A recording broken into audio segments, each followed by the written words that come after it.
Yeah, I mean, you know, every day is quiet during field goal period. There's not much going on. So it's normal in that sense. But, when you're in this big, empty, 70,000 whatnot seat stadium, the ball sounds a little different coming off your foot. You hear the echo. You can hear people talking. Um, so it's definitely different.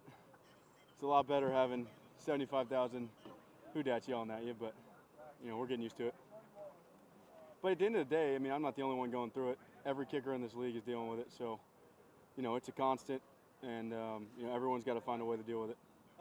I asked those guys to do that. I think, we have to find a way to prepare for something that we don't really know what's going to happen right now. And I think, we don't know if there's going to be crowd noise. We don't know if it's going to be quiet. We don't know how much crowd noise, if any.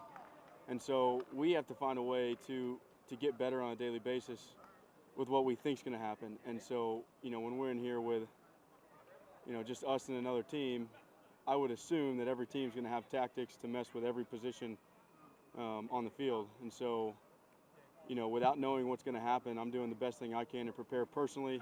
And, those guys want me to be on my A game, so they're going to do whatever they can to have me prepared. So there's no better person to do it than Craig Robertson.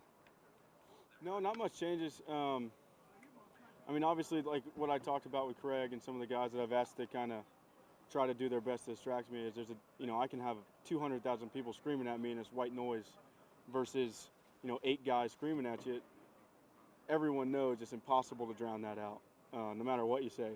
So the best I can do is keep going through the motions, going through my setup, not changing what I do. And, in practice every day I lock in and I kick, and it's like next thing you know I've hit my kicks and practice is over. So I'm pretty good at, getting through my work, zoning everything out. But, in a game you're not hitting 7 kicks in a row. So, obviously come the first game we'll figure out how it's going to go. One thing that Morstead and I both kind of harp on is as soon as you think you've made it, you haven't. And so, obviously we had a great year last year. We had a really good year the year before. And, we're just working to build every year. And, I think we have personal goals, we have team goals. And, my attitude is I've never made it. And, I'm just going to keep working until I've made it, which I never will. So I guess that's as well as I can answer that question. Is I kind of keep my head down regardless of success or failures. Just kind of keep working.